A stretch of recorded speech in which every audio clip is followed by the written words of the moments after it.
Hello everyone, welcome to the legendary Julia in-depth banner review and analysis. As obvious as this is, we'll be covering Julia. Now, I do want to talk about my upload schedule from now on, since whenever there's an update, it's typically 3 videos. Expect them to have a hole between them. To put it simply, I'll upload, skip an upload, upload, skip an upload, upload, essentially. Just basically uploading every 2 days, because otherwise I just don't have time to prepare videos for them to be daily. Unless I have a whole lot of energy to put into this, I'm not going to be, ruining my my time at school, because kind of don't want to fail that. So I can't really work on many videos in a row like I typically do, so as a result my videos will be a bit slowed down from now on. I'm sorry about this, but there's really nothing I can do when it comes down to it, so yeah. Anyway, let's talk about the banner itself now. So, Julia. Honestly, Julia is kind of disappointing in a way. If I'm being completely honest, it's not even her kit's fault, it's mostly her weapon. Effective against Dragon is something that nobody really cares about. To put it simply, it's just nothing really new. You can have this as a status effect at this point, so the fact that it's effective against Dragon doesn't mean much. Attack plus 3 is probably the worst of the 5 option that they could have given her, just because... Well, no, actually, Res would have been worse, but it's like the second worst then. You have basically 5 options to fill that slot. You have Attack plus 3, Speed plus 3, Def plus 3, Res plus 3, and Cooldown minus 1. Why they put Cooldown minus 1 in the same slot as a plus 3 stat is beyond me, but it's honestly stupid. To put it simply, the fact that it's attack plus 3 just makes her worse than a certain other unit called Ophelia. And then the effect of the weapon itself is the fact that if she has more attack than the enemy, she gets 4 attack and res.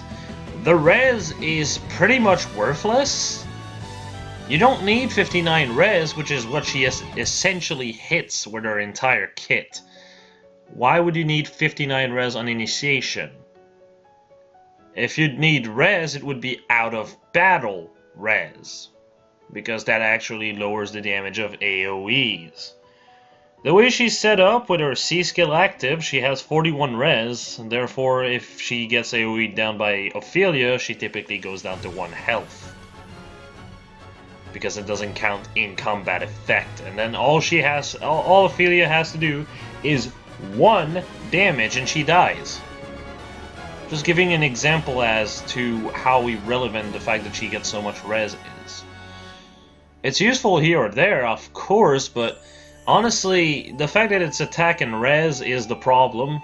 If it was attack and speed, this would be a lot better. If instead of attack plus 3 it would have been cooldown minus 1, it would have been a whole lot better.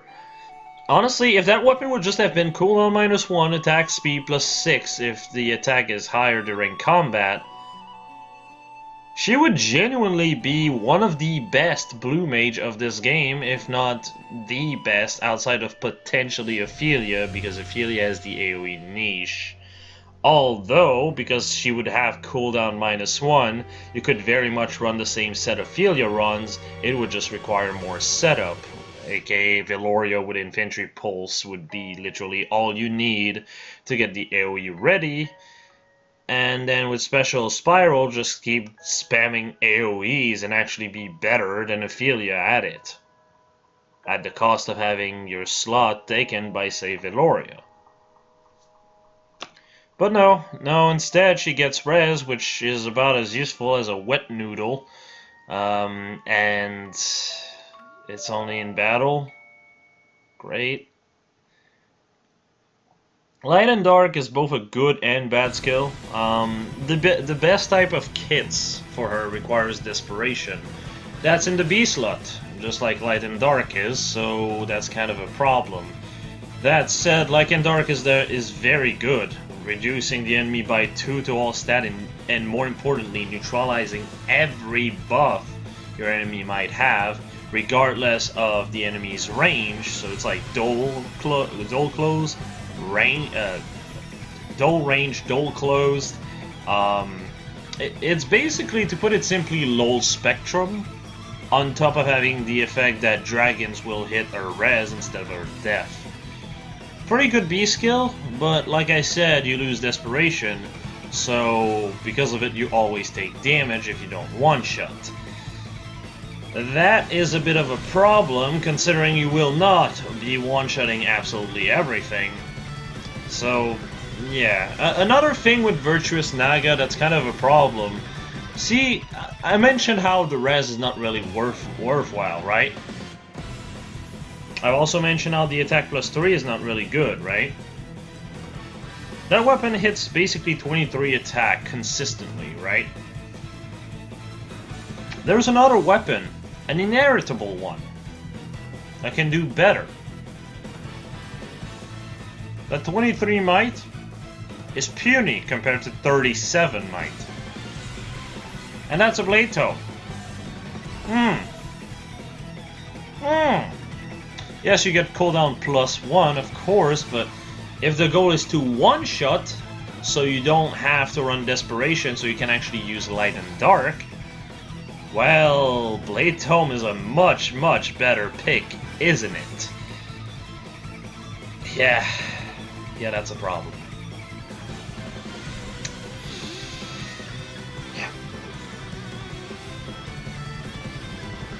It's kind of a shame, really, and not to mention, her other problem is her speed stat. She only has 28 speed. Yes, Light and Dark pushes that to 30. However, because she has base 30 speed, her speed is a bit too low to really work, so you have to run Speed Plus, and basically missing out on the attack super boon. If you want to double, that is. Yeah. It's kind of iffy, isn't it? Let's go to comparison, because I do want to point out something that is kind of sad, but... You see those stat line? Imagine Ophelia with Julia's weapon. She'd be able to use Julia's weapon better than Ophelia can. Wait, what? Ophelia would be able to use Julia's weapon better than Julia can, my bad. And ironically enough, Julia would be able to use Ophelia's weapon better than Ophelia can, because she has more attack, and the speed is irrelevant for Ophelia. However, the speed is relevant for Julia, and her speed is honestly quite low.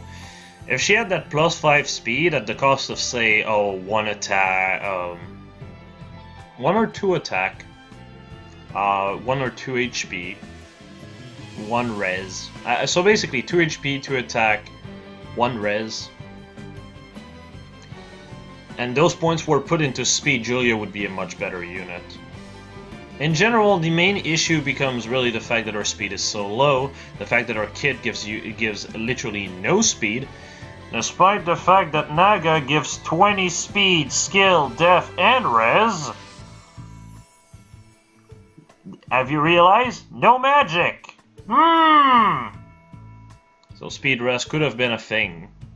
Very much a thing, it would have made more sense. It's kind of like the same situation as Seliph getting attack def bond when turfing doesn't buff def nor attack.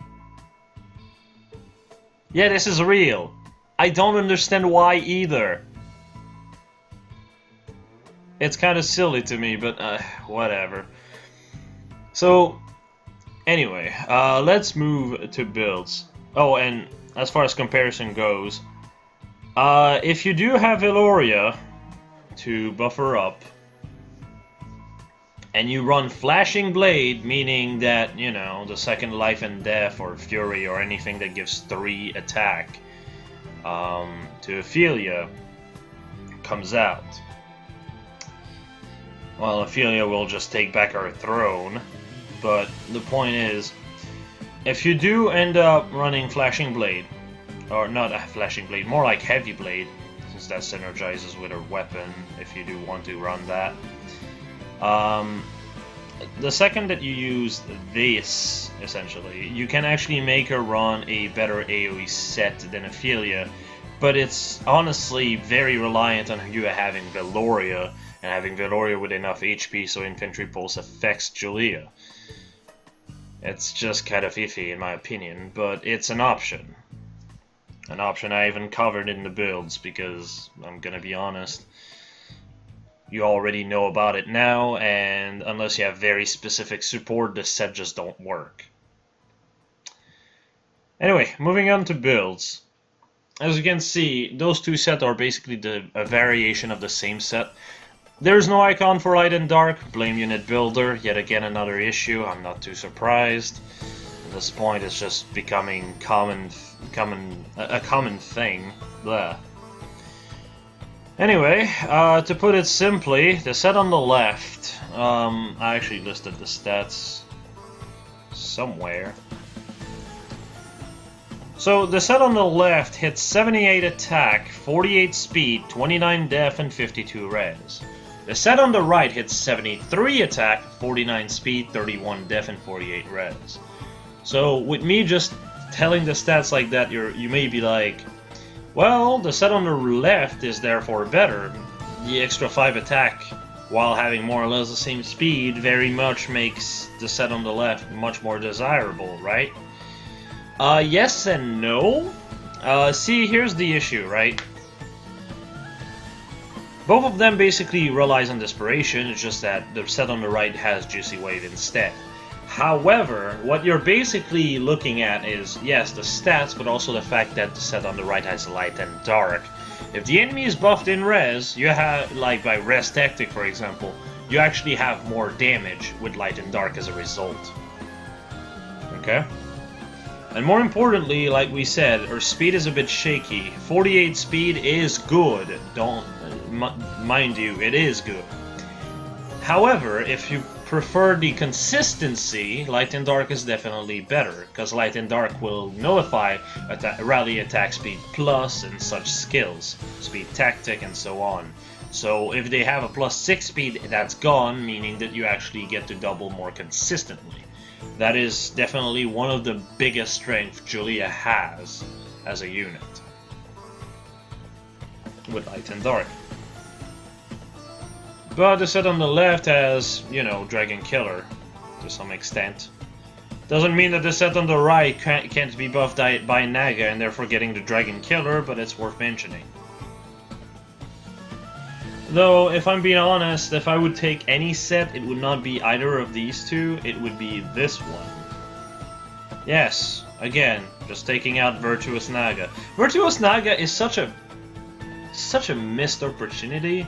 It could have been such a good tome if it buffed speed instead of res, because it would work perfectly for her, but instead we have this. As you can see, there's only one out of 3 set that I took the attack super boon. Despite the fact that attack can't really be overkill, it's just that you need the speed to be doubling consistently. So, unless you have a weapon refined into speed, you kinda just have to make do with this. It's just kind of a shame. Now, Blairal is actually pretty solid. Consider 2 people next to her, okay? So that's 4 across the board. Light and Dark, so that's 2 across the board. So 6 across the board. Attack Def Bond, which basically pushes the Def to 11 and the attack to 11. So 11, 6, 11, 6. And then Attack Ploy to basically give you another 5 bulk. So 11, 6, 16, 11. So, essentially what this does is push her stat to 71 attack, 44 speed, 51 def, and 57 res. Yes, she becomes that tanky because, believe it or not, the highest BST a blue armored mage unit has is 165. That's Ellie Lynn, by the way. And guess what? Julia has 162 BST. This is an issue I have in general with the way things are going. This banner confirmed one thing, the fact that Gen 3 lasted for like 4 to 6 months, and they're already ditching it for Gen 4. As stupid as that sounds. So to put it simply, you know how Helm has 162 BST? How do you feel about the infantry dagger and infantry bow units with 167 to 168 BST? How do you feel about infantry melee, infantry melee trainee dragons, like say, Fallen Melkorin, reaching 178 to 179 BST despite having no weakness like armored units like Legendary Tiki does, or Fallen Tiki, or Surtur. Well, Surtur's weakness actually is a strength, but you get the point. We'll basically have infantry legendary Tikis now. Possibly. How fun. Right? You know, Gen 2 lasted over a year. And I don't think you've seen anyone complain. Why is it already Gen 4? It's so dumb. But anyway, tangent aside, 51 def and 57 res is very solid, and so is the fact that she still has 71 attack. The only thing she essentially loses that matters from Virtuous Naga is, well, it's basically the Dragon Killer effect, which she can gain from Naga, which needs to be next to her anyway for Blaral, and attack Def Bond. It's almost like synergy. Yeah.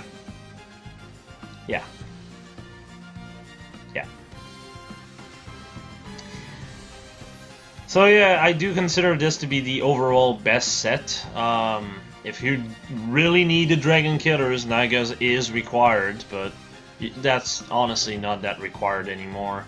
71 attack tends to be enough to shut down most of what you have to deal with anyway.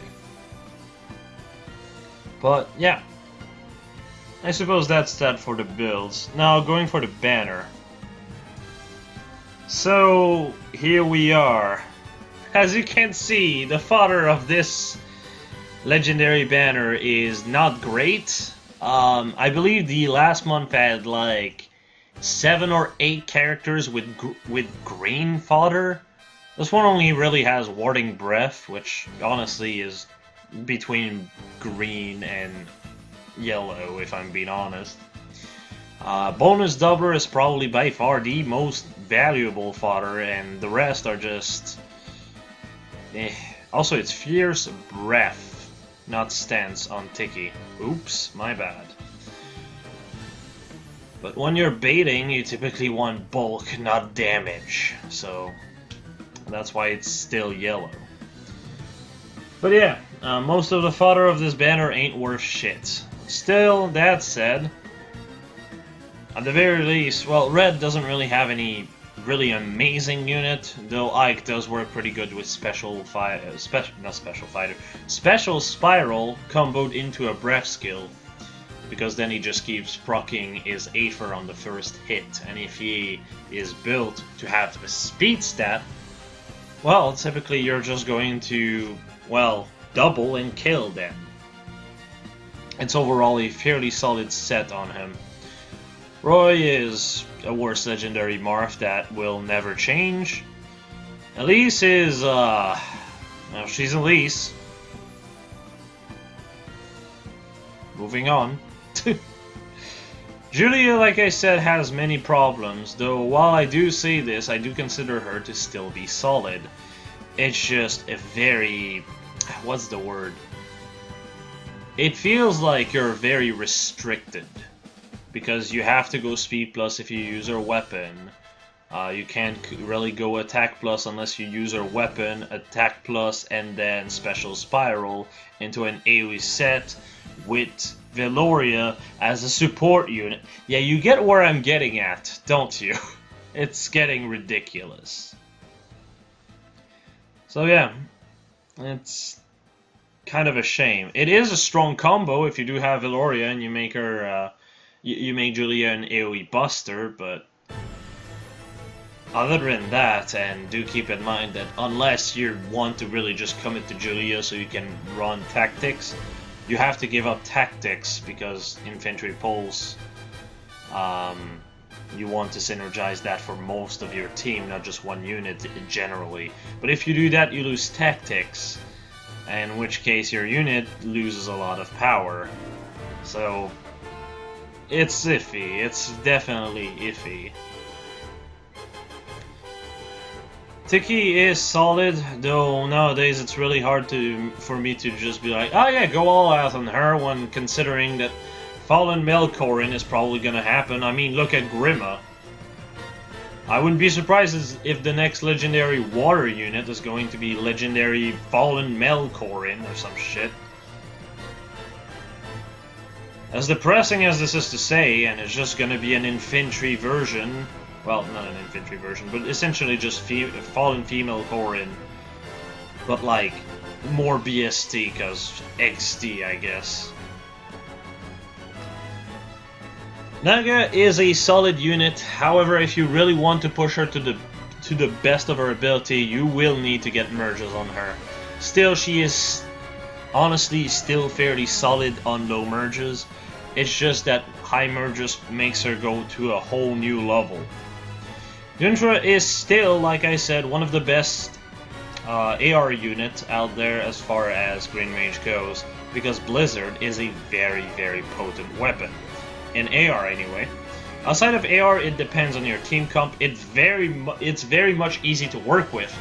However, it does require your team to be synergetic toward it. Kaden is... I mean, it's Kaden. You know what he does. He's one of the best buffer of this game. So at least he has that going for himself. Mist is... just don't bother. Just build a 4-star plus 10, speed plus Cecilia, and you'll get a better unit. Just being honest. Duma is a wheelchair. Robin is an even bigger wheelchair. And Bruno is a cav unit that puts all of... even actually a range cav unit that puts all of his point in defense, and therefore his speed sucks, his attack sucks, his HP is okay, but his rest sucks. 3 out of 5 stats are garbage. And one of the only 2 good stats is HP, so god damn it. What are you even going to do with this? Overall, this banner is fairly mediocre. Outside of blue, there's really not much you should be aiming for, and in all honesty, I would skip that one if it wasn't for the fact that my Naga is plus 9 and I wish to finish that. Yeah. It's kind of how it is. But yeah, I suppose there's not much else to say about this banner. It's kind of disappointing to see Julia's stat line. I really just wish she had like 32, 33 speed. She would be such a good unit if that was the case. Or again, if her weapon boosted speed instead of res, since that's a stat she really needs. Her speed is very close to be on that exact number where you don't even need to get the speed boon to really work as a unit and be very effective at it. So it's so disappointing to see that because of her speed being so, well, not great, and the fact that her weapon effectively only buffs her attack, making it just like a Blade Tome that doesn't need to be buffed, but Blade Tomes have a better threshold, it's, well, disappointing. Again, if cooldown -1 replaced the attack +3 that she has in her weapon, she would at least have that going for her. Yes, you can still pull the AoE set with Heavy Blade, but you lose your Seal slot. Seal slot that is becoming more and more important as time goes on. Even right now, attack +3 in that slot would basically just giving the attack would just basically give the attack +3 of the weapon, but replace the seal Heavy Blade would go down -1, which is just overall better. It's just kind of disappointing to me. But, yeah. At least the art is adorable. Anyway, as per usual, I'll see you all later. Have a nice one, y'all.